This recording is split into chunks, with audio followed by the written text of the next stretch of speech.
למדתי את הצייד, אבל בעצם הוא היה קצין פינוי בחימוש, והיה מ"פ חימוש, שזה היה הקומב"ץ, עוזר של גיא. יש נהג שהיה אריה דובי, שנפטר 20 שנה כבר, וחווה נמצאת פה, היא עוד לא הגיעה, אז היא מאוד. מנדל, בסיפורי מנדל, אני מקווה שלא אספר לכם קצת סיפורים. אני אף פעם לא הבנתי איך מנדל היה תותחן של טנק מג"ד, כי זה היה הצלב שיש בהידיעה, הוא אף פעם לא פגע. לא אף פעם, אבל לא אחרי זה תספר לכם קצת על מנדל, או בהמשך. נוח בעצם היה טכנאי קשר, אבל במלחמה הקודמת, ששת הימים, ברעם, מכשירי קשר אז לא היו משוכללים, לא יודע איך הם עכשיו, אבל תמיד מתקלקלים, ובמג"ד שאין לו קשר הוא מאבד קצת השתלות, ואז ברעם הכניס את נוח לתוך הטנק, והוא ניסה טנק קשר.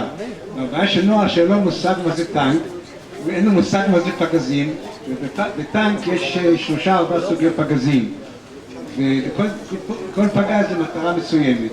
עכשיו נוח לא ידע מה זה, הוא היה דוחף, היה פורט פגז, מכניס את פנימה, לא משנה, פעם לחש, פעם מפיץ, פעם... לפני השד, רואים את פגזי השד נכנסתי הכל. לא, בוא תספר את זה, אבל הוא למד במשך זמן, הוא למד קצת. אבל נוח נורא סבל, כי מחר הוא היה, אני הייתי החמישי, למדתי מעליו, נוח לא היה לו מצא שום מפלט, הוא ישב כל הזמן מקדימה, כן? הוא היה צריך לשבת שם תמיד מול המקלט, הייתה לו בעיה שלא היה לו פרסקופ, הוא לא ראה כלום, אבל זה היה צוות טנק. כמה זמן בהמשך בדרך. מה? טוב, הסיפור מתחיל, אבל מה שאני מבקש, אני לא רוצה כל הזמן לדבר, כי אני לא יודע לדבר כל כך יפה, אז יש פה עוד מערכת, אבל אפשר גם בלי, כל אחד שיוסיף תוך כדי את הסיפורים שלו, בסדר? נוח, יוקי. טוב, אוקיי, התוכנית שלנו כזו, אנחנו פה נהיה עוד, אני מקווה, חצי שעה, ואז, רגע, סליחה רגע. אנחנו ניסע מפה, אנחנו שינו קצת את התוכנית, אנחנו לא נלך לצ'יינג' ג'וחדר, כי על הצ'יינג' ג'וחדר יהיה קשה לעמוד לכולם, אנחנו מעדיפים להיות כולם ביחד, אז אנחנו נלך לתל-סאקי, ניתן אחד לפני הג'וחדר, ושם רואים גם כן דרור מהלכי הקרב, בדרך נעשה חניה אחת או שניים במקומות שנעשה התחלנו את המלחמה, נהיה בתל-סאקי חצי שעה, תלוי כמה סיפורים יהיה לנו לספר, ומשם אנחנו נרד לבריכת ג'וחדר, מתחת לג'וחדר, ושם נעשה פיקניק ונמשיך לספר. זה המקום ששם חנינו פעם, 2 לילות רצופים, חנינו ממש קרוב לבריכה הזו, אני לא זכרתי אותה אז, אבל שם חנינו. ואחר כך אנחנו נעלה הלאה לצפון, היינו שבוע, נלחמנו במובלעת, כמובן שמובלעת אי אפשר להיכנס, אז אנחנו הולך או לעין זיוון או לבן טל, כמובן ברעות, וניסה שם, נספר שם את החצי השני. הסיפור מתחיל ככה, אני לא יודע איך אתם קיבלתם הודעה, אבל אני בשבת בבוקר, יום כיפור, אני ישן במיטה, ב8 בבוקר, אבא שלי בא, אז עוד לא היו לנו טלפונים בבית, אבא שלי בא, אומר נוח צלצל, אתה צריך ללכת לצבא. יודעים שהכל, אף אחד לא יודע מה קורה, אבל כבר ב8 בבוקר, חיכיתי לנוח, נוח בא בחיפה, כי לא הייתה שום תחבורה ציבורית, או שום תחבורה בכלל. אני לא יודע כמה, בסביבות 9-10 יצאנו, גרתי אז ביד נהריה, בשבי ציון, ונסענו, לא ידענו כלום, הרדיו היה כלום, לא היה סגור, שמענו קצת מה-BBC שיש בעיות, אבל נסענו, אין טלפונים, שום דבר לא. והבסיס שלנו עברנו חודש-חודשיים קודם, עברנו לבסיס עופר, שם זה הכלא הצבאי שם ליד רמאללה, שם באנו וכפרנו שם הרבה חבר'ה באו, והתחלנו לזהב את הטנקים.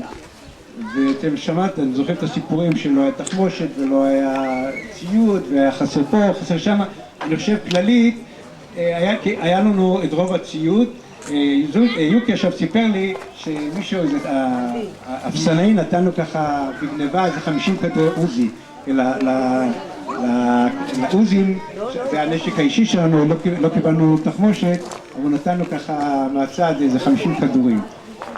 אבל בסך הכל היינו מזובדים והייתה אי בהירות טוטאלית, לא ידענו מה, אנחנו בעצם היינו הסעודה המטכ"לית, היינו צריכים, תוכניות היו, אם ירדן לא נכנסת, אז אנחנו, אם ירדן נכנסת למלחמה, אנחנו צריכים את מול ירדן, אם בסיני יש בעיות, ניסע לסיני, אבל ברגע האחרון, למעשה רק מחרת בבוקר אמרו לנו, אז אנחנו נוסעים צפונה לרמה. והייתה בעיה של מובילים, לא היו מספיק מובילים, אמרו לנו, אנחנו עושים השרשרות על מובילים. עכשיו, אני אספר רק על אריה. אריה הנהג שלנו, אני לא זוכר כמה פעמים הוא היה באימונים בחמש או שש שנים שהיינו משוחררים. כי הוא היה בשב"כ ובקושי היה מגיע למילואים, אבל הוא פתאום, הוא או כל אחד אחר, או הרבה אחרים שכמעט לא נהגו על הטנק.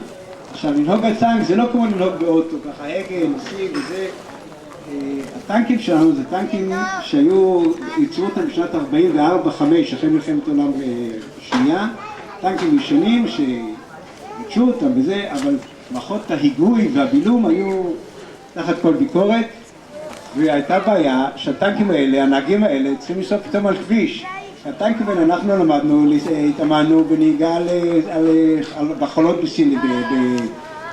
בסיני או בנגב או ברמה, אבל כשנוסעים על כביש, אז יש פה אותו טיווי, אתה מושך קצת ימין, מושך קצת שמאלה, הטנק זז ומחליק נורא בקלות.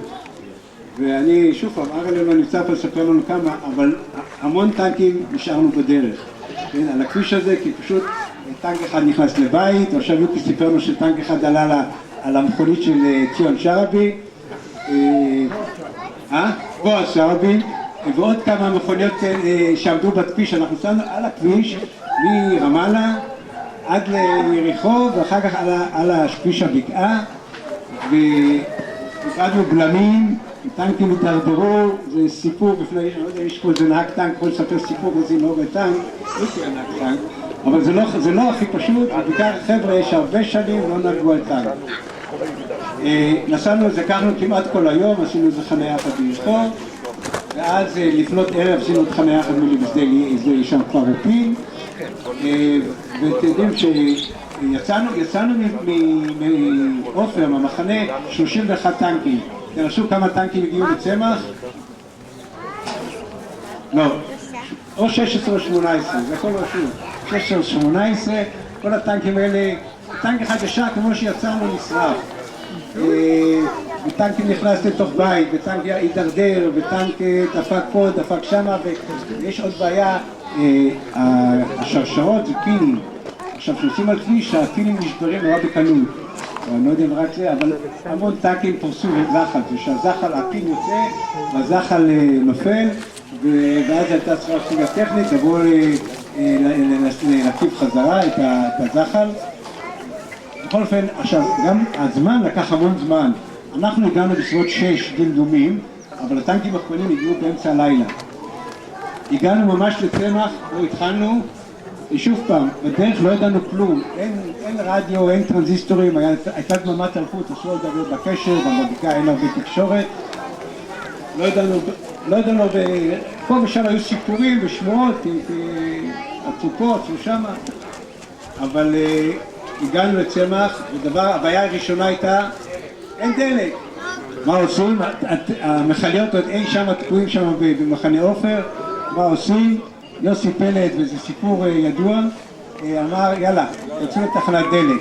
נכנסנו לתחנת דלק, וטנק, כמה ליטרים של דלק אתם חושבים שטנק צריך? כמה דלק בערך נכנס, יוקי, כמה? זה היה בנזין, 500? 1,060. כמה? 1,060 עם המכל. 1,060 נכנס למכלים, אבל לא היו ריקים כולם. אבל התחנה הזו מהר מאוד גמרנו להם את כל הדלק. יש סיפור, לא סיפר את המח"ט, שהמח"ט שלנו הוא אומר שהחשבון אף פעם לא נסגר שם, אבל התחנה עדיין רודף אחריו שהוא חייב לו כסף. עכשיו, תזכרו זה מלחמה, קרבות, אבל הגולן כבר, כולם יורדים מהגולן, והייתה, לא היה שום תאורה, הייתה חשיכה מוחלטת. עכשיו, הבעיה העיקרית שהייתה לנו, לא היה לנו מפות. אז הלכו, עמדנו פה לאורך השדרה על הכביש, ממש הטנק שם עמד מול המכבי אש פה, בדיוק מול בית גבריאל, שם היה הטנק והנגמ"ש, ואז ברגע האחרון הביאו לנו מפות מצולמות, שמישהו פה אמר שזה צילום מפות של הגולן מ-20 שנה קודם, אבל בלי שמות קוד, בלי שום דבר, נותנו מפות שידע בערך אנחנו נוסעים, ושוב פעם, היינו צריכים להדביק את זה עם צלוטייפים, זה הכל בחושך.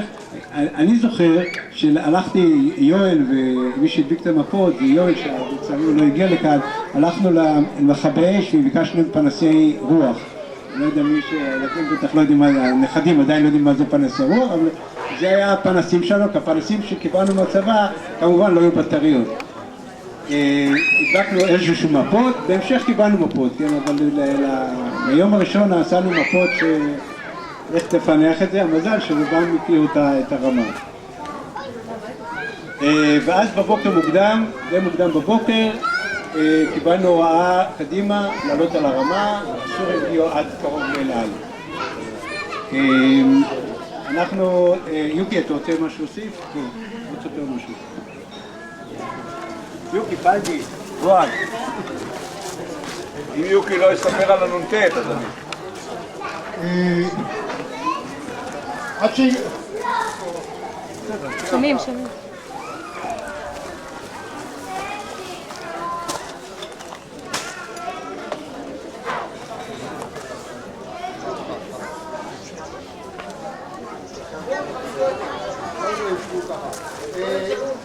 למעשה שהגענו לפה לא היה ברור לנו לפחות מה קורה למעלה.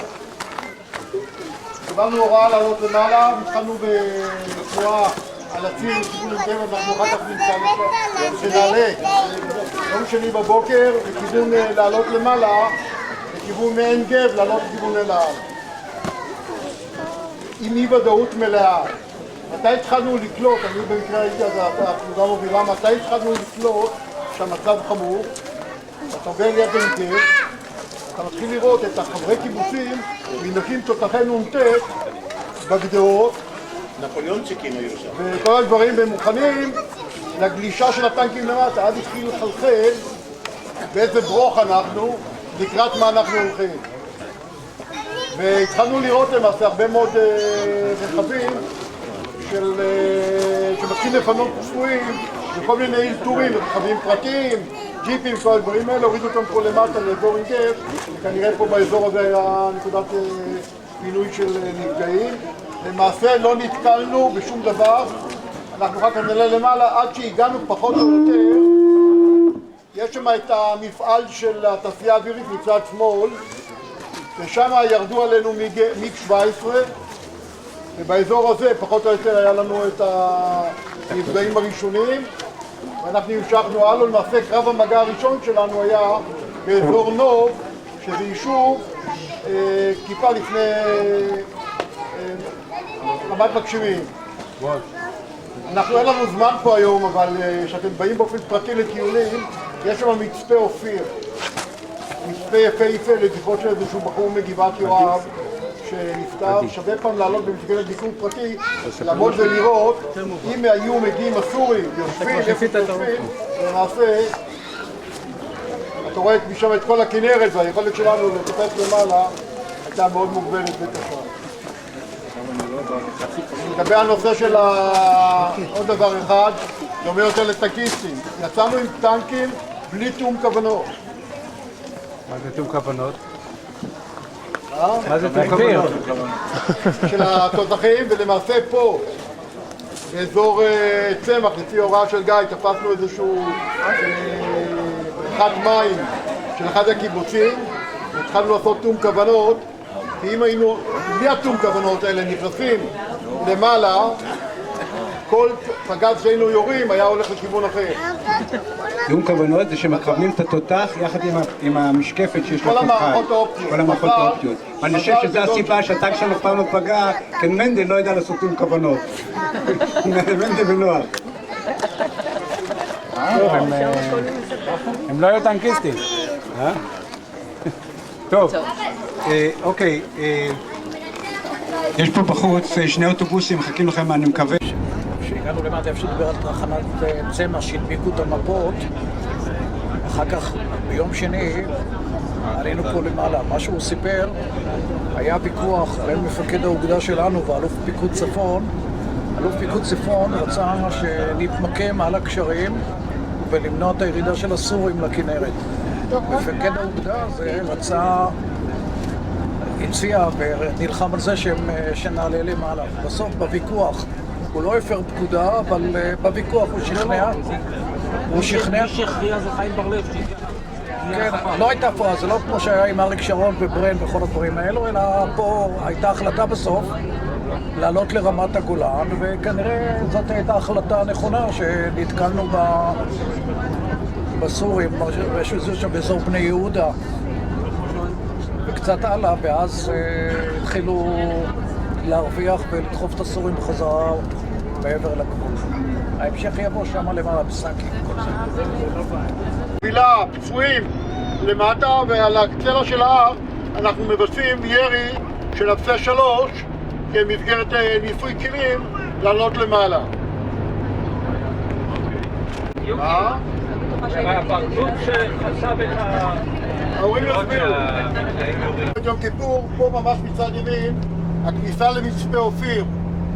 אתם מגיעים באופן פרטי, חובה להיכנס, תצפית יפהפייה על כל הכנרת.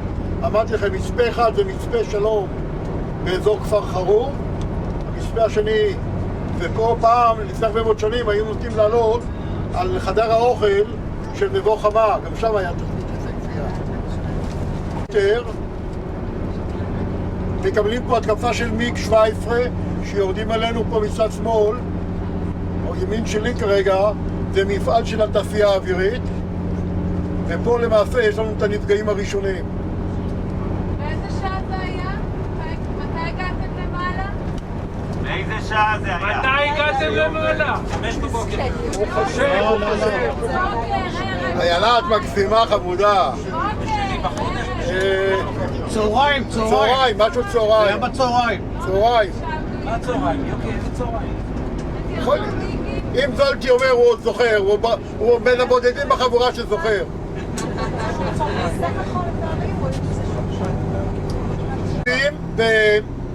תושבים שמאורגנים, זאת אומרת, למעשה, אני חושב שזה היה אחרוני התושבים שמאורגנים לפינוי. הם הרבה חברים פה מגבעת יואב ובני יהודה, אני לא יודע מה קורה איתם היום, אבל היה להם רפתות, הם לא רצו לעזוב את המשקים. לא רחוק מפה כבר היו הסורים, אז כבר נראה לא הייתה להם ברירה, והם מתחילים להתפנות, לראות את המחזה הזה של משפחות על רכבים, זה משהו נוראי. הייתה פרוסה בשטח והתחילה להילחם עם הסורים, אבל מהר מאוד הם התחילו לקבל אבדות, כי היה להם טנקים ישנים של שרמנים. ובשעה 9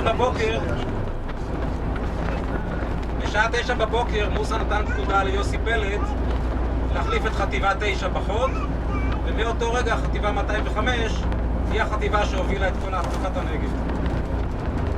שם יוקי ימשיך. חזרנו פה לציר שעולה ממבוא חמה אל חמה, שאמרתי לכם שישנם שתי עליות לרמת הגולן, אחת מאל על ואחת ממבוא חמה אל חמה, אז פה זה נקודת פגישה.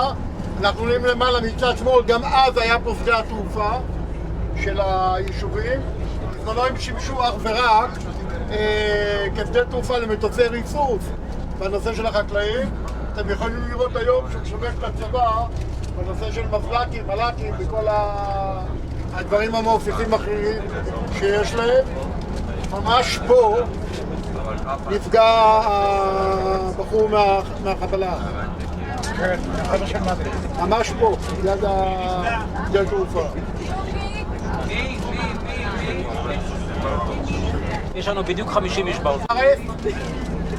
אנחנו נוסעים פה ורואים אבוקות של עשן, כל האזור עם אבוקות של עשן, ומתקדמים ולא ברור לנו מי ומה. לפחות עד לפה הנסיעה על הכביש, אין אפשרות לרדת לצדדים, פעם אחת בגלל הטרסות, ומה שיותר חמור, האזור פה ממוקש, ביקוש פראי עוד בתקופה של מלחמת ששת הימים, שלא מוכר.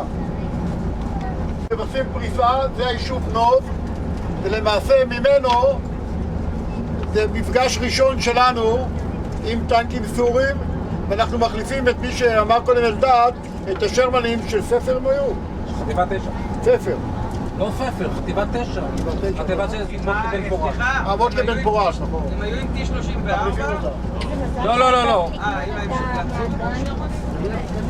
אנחנו מבצעים פריסה, זה היה פלוגה א', אופטי, הייתה מצד שמאל של הדרך, בועז קראו לו אם אני לא טועה, גנוסיה. גנוסיה זה לא בועז. בועז. בועז ג' נו.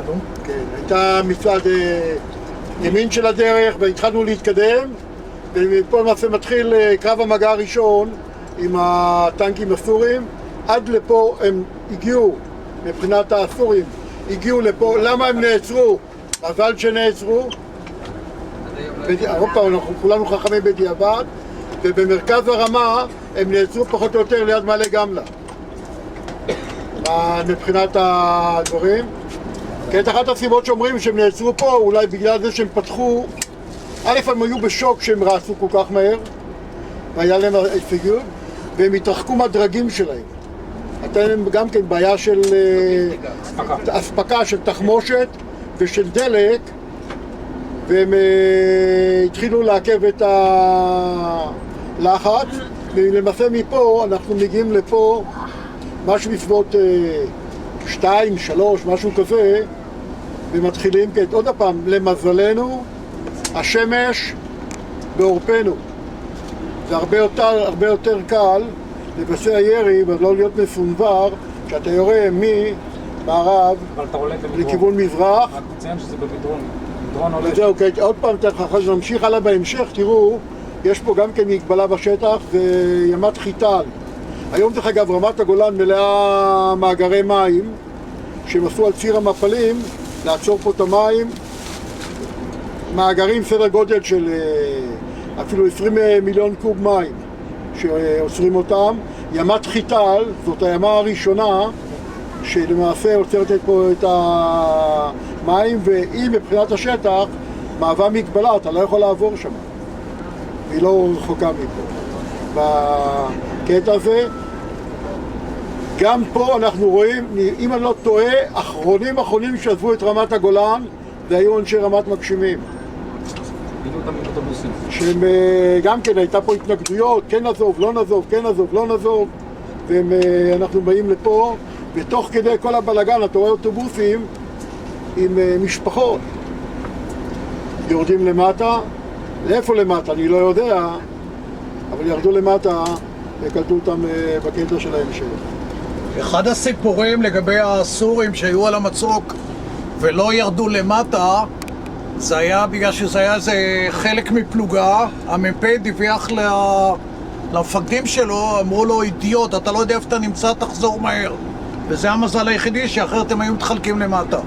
זה היה שם, במצוק, כן. כן.